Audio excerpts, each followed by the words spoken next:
We had a fight last weekend between Dario, Sinagoga, and Zack, Powell.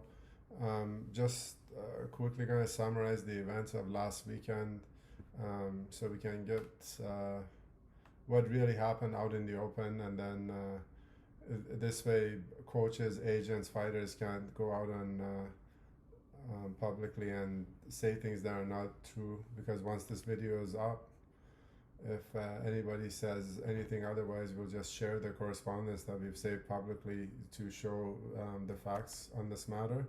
Dario is not going to be getting the title shot at BFL 68 because that was already determined on Thursday night at the weigh-in when he missed weight by 5.6 pounds.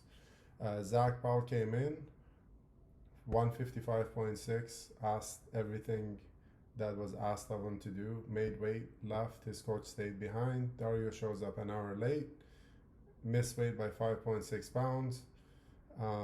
This is 15 minutes after Ali had been hospitalized for cutting weight, so the commission didn't allow Dario to cut any more weight, and he was already late, and he was past the 1 hour point, and the weigh-in was done. His camp had communicated to us that Dario is not feeling well and he can't cut any more weight. So I went, and obviously the fight was 99% off because Dario was too heavy. So I went and told Powell's coach that was there that the fight is off, and he seemed visibly very upset. So he asked me what happened, and I said, well, Dario is not even close.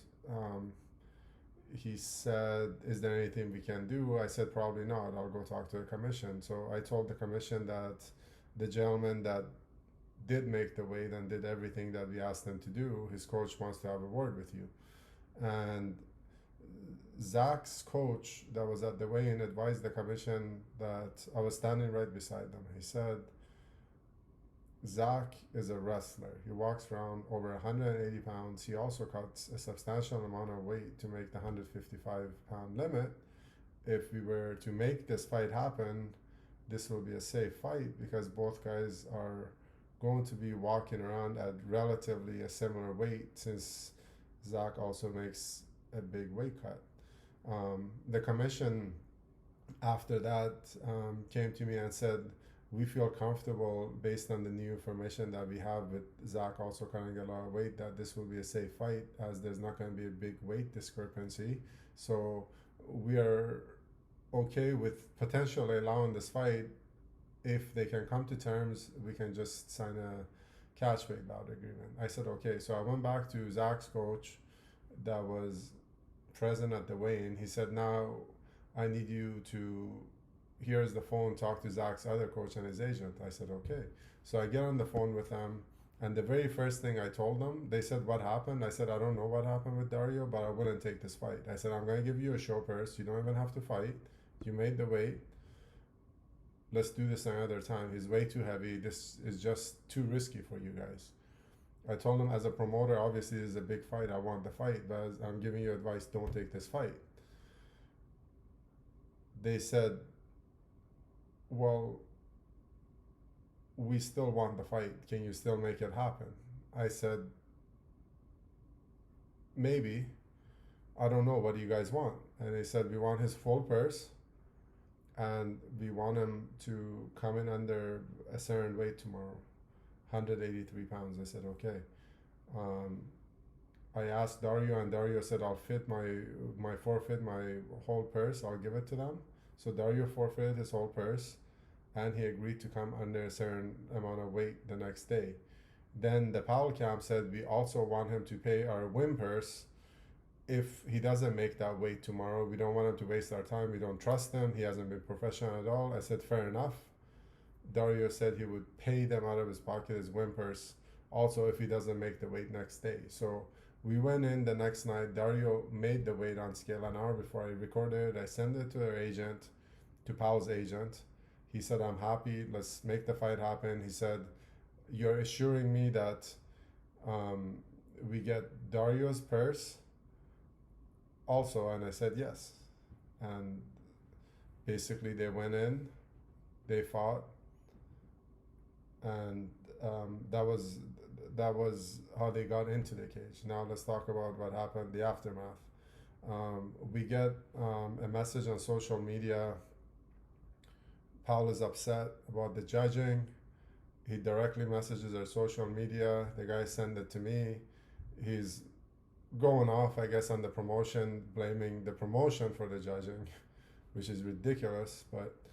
And then, um, but I read it. I understand the guy's visibly upset, and at the time, I thought he has every right to be upset. He put in 4 months camping, and he felt he got robbed. And to be honest with you, 3 of my staff that were cage side at the time of the fight, I wasn't, because I had gone to the back. I missed the fight. I only watched like 3 minutes of it live. They said Dario, the 3 of them said they thought Dario lost the fight, but he got the decision. So having only that piece of information and his reaction, I said I said message him back, say first of all, don't blame the promotion for the judging. It's like us blaming you on your coaching. It has nothing to do with us. We have nothing to do with that. But we said we're going to contact 5 very respected people in the sport. Tell them to go watch the footage on Fight Pass, and let's get their opinion and see if you in fact did get robbed. And he messaged back himself, Zack, which he was very upset, but I could tell from his tone. But he messaged back and he said, well, that's better than doing nothing.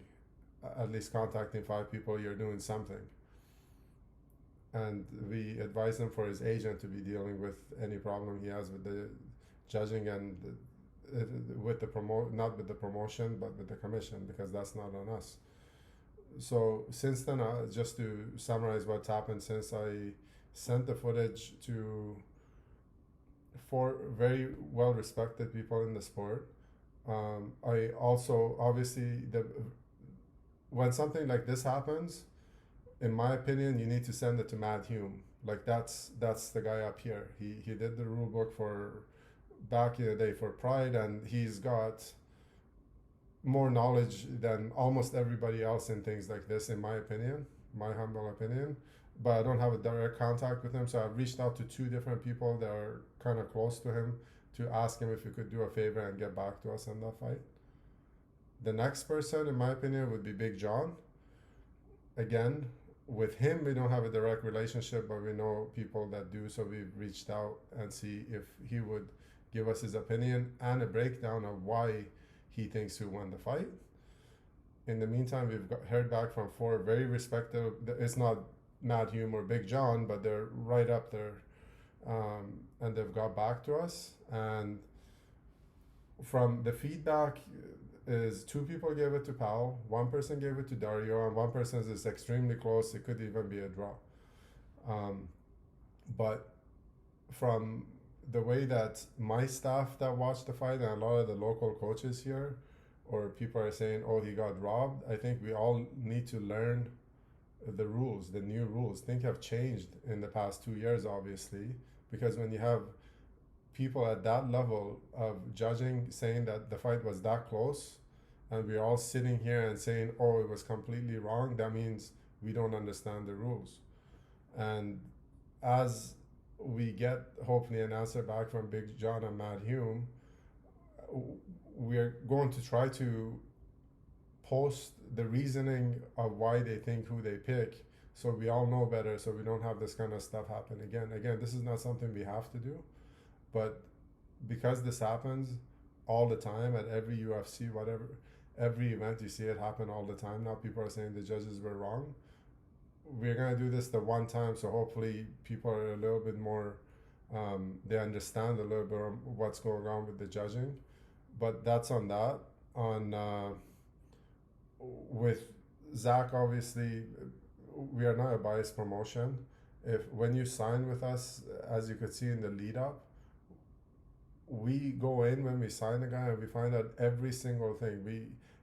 We signed him on a 4-fight deal. Our staff went in and found the footage of every single one of his fights. We know his tendencies. We know how to market him. We know his takedowns. We know all of his stats on what's online. No other promotion does stuff like that. So if you watch the old TKO footage when they were on Fight Pass, now when Jamie went in there and fought, they didn't say anything about her to market her, right?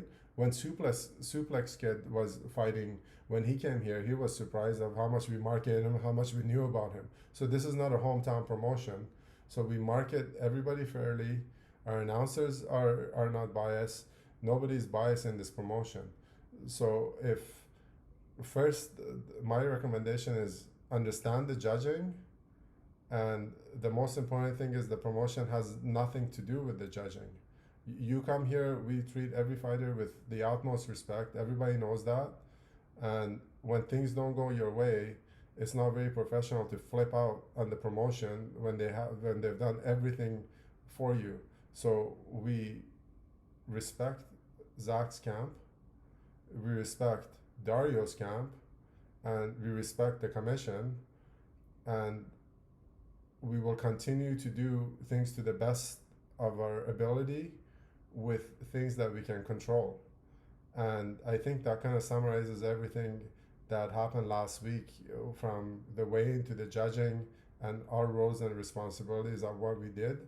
And those are all facts. And I think a lot of people are being very unfair with their comments about the promotion, because a lot of those comments are unfair, because a lot of those things have nothing to do with the promotion.